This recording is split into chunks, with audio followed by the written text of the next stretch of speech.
camera stand mah. Ay, camera Camera stand. handphone stand na musnang. Terus sih. Tapi kita mesti sediakan barang-barangnya dulu, nak dokumentasi pemakaian.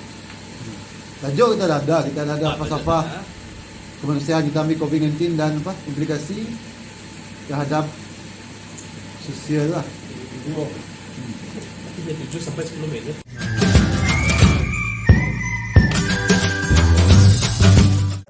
Falsafah dan isu semasa. So, isu yang kita bincangkan pada hari ini adalah mengenai COVID-19 dan implikasi terhadap kesihatan dan masyarakat. Pada tempoh hari, pada perjumpaan yang kedua, pertama yang tempoh hari, kita telah bincangkan bagaimana untuk mendapatkan kaedah untuk mendapatkan maklumat bagi perbincangan ini. So, kita telah bersepakat iaitu terdapat 4 kaedah iaitu dokumentasi, pembual, pemerhatian dan YouTube. So pada pagi ini kita akan membincangkan dengan lebih lanjut isu ini.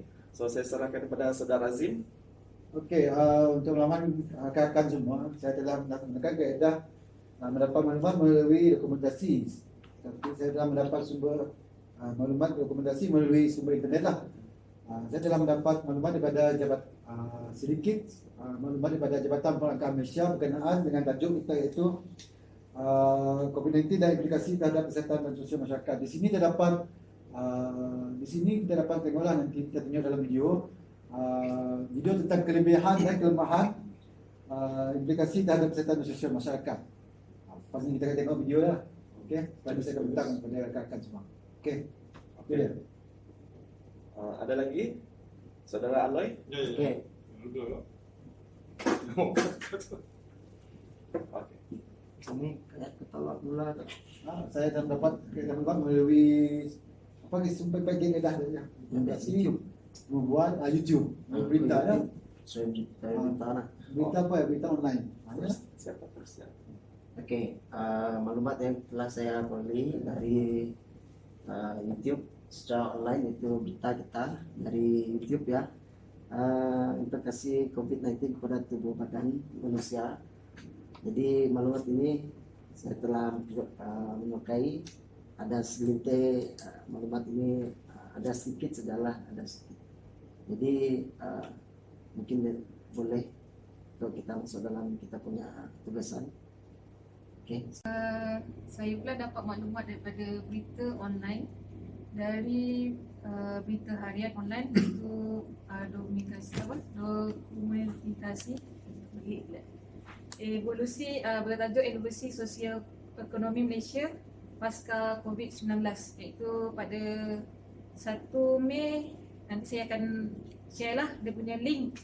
Dan ada daripada berita extraordinary pula, masyarakat dunia dihadapi krisis kesihatan mental akibat daripada COVID. Lepas tu saya ada dapat daripada Sina iaitu kesan kesihatan mental pekerja dan majikan akibat daripada implikasi COVID-19 lah. Nanti link tu semua saya akan share dalam bentuk link lah. Secara online ataupun secara WhatsApp berkenaan dengan implikasi dia. Jadi saya telah dapat 20 responden lah.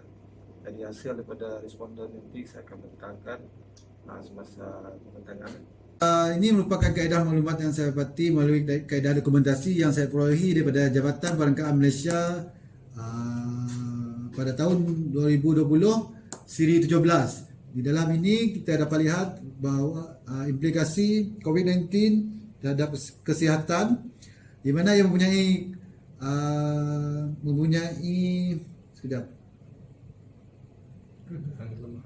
kelebihan dan kelemahan juga. Okey, di dalam ini kita dapat lihat bahawa implikasi terhadap kesihatan. Kita tengok di sini ada kesihatan dalam bidang kesihatan dan juga hubungan sosial masyarakat. Okey, di sini kita dapat beberapa maklumat lah. Okey, sekian dari saya. Dari YouTube berita online daripada berita awal ni, tajuk dia implikasi COVID-19 kepada tubuh manusia, iaitu pada tarikh 29 Januari Julai 2020. Okey. Saya pula bahagian berita online, iaitu ini adalah berita harian online, iaitu tajuk dia Evolusi Sosioekonomi Malaysia pasca COVID-19, iaitu mengenai ekonomi sosial lah. Okey, yang satu lagi ini dari Sina, berita Sina, iaitu kesan kesihatan mental pekerja dan majikan akibat daripada COVID. Pasal satu lagi berita daripada saya dapat dari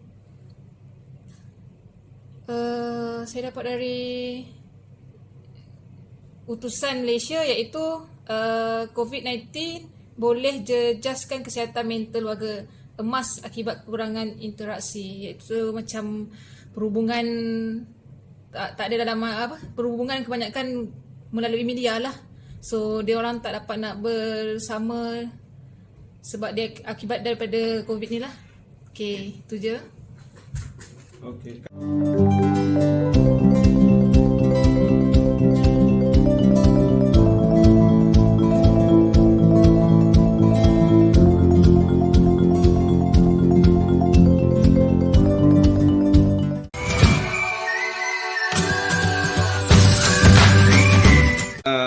Mengenai tajuk bagi assignment kita, iaitu untuk subjek MPU 1043 falsafah dan isu semasa.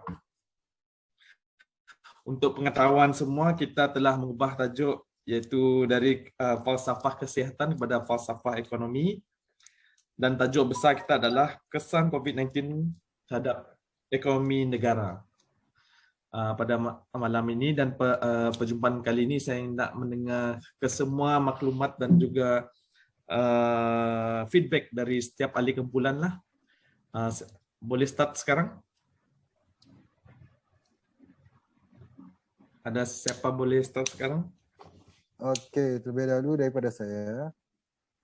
Terlebih dahulu saya telah mendapat tugasan untuk membuat fakta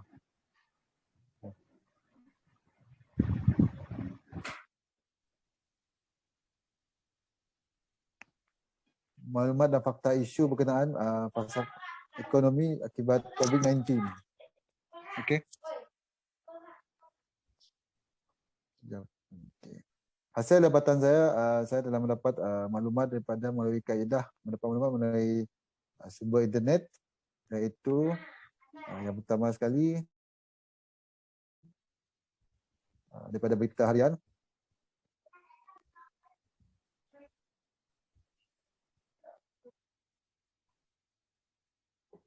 Okey.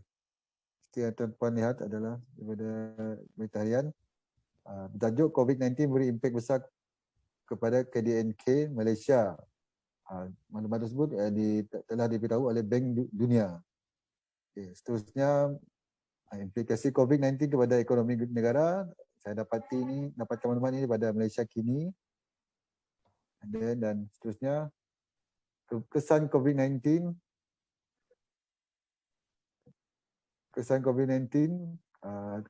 terhadap ekonomi negeri Selangor akibat pandemik COVID-19.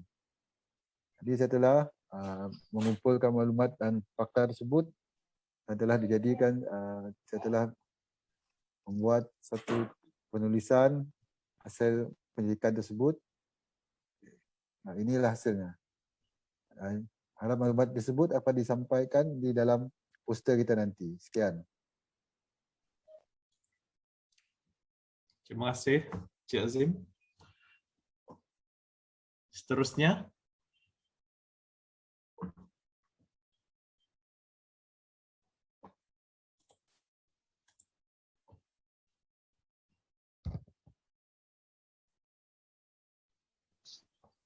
Assalamualaikum. Okey, selamat malam semua. Okey. Saya diberi tugas iaitu bahagian domain analisis, iaitu falsafah ekonomi COVID-19. COVID-19 ni dia macam domain teori yang saya jumpa adalah teori materialisme, iaitu hanya jasad dan jirim yang wujud secara hakiki.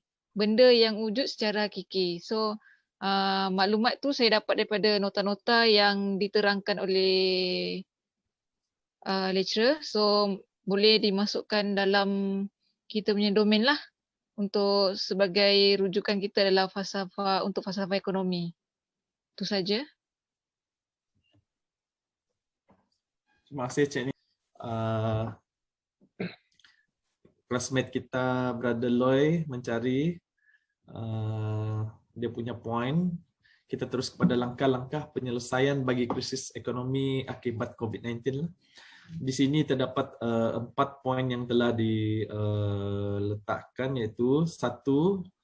Meningkatkan subsidi serta intensif agar pelaksanaan segera projek pembangunan seperti penyediaan intensif penggajian, intensif pencukaian dan juga kemudahan pembiayaan mikrokredit.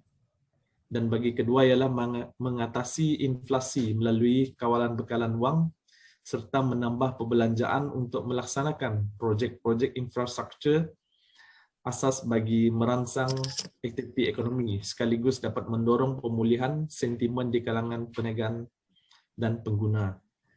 Ketiga adalah melalui sistem perbankan dengan mengurangkan kadar dasar semalaman OPR untuk menggerakkan wang atau kecairan dalam sesebuah ekonomi itu. Selain itu, dengan membuat moratorium atau penangguhan bayaran, pinjaman bank turut secara langsung merancakkan lagi ekonomi domestik.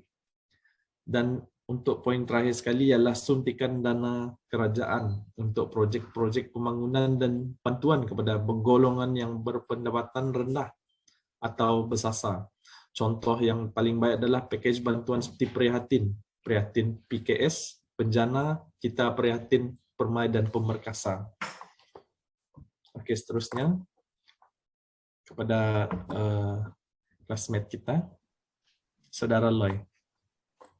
Selamat petang.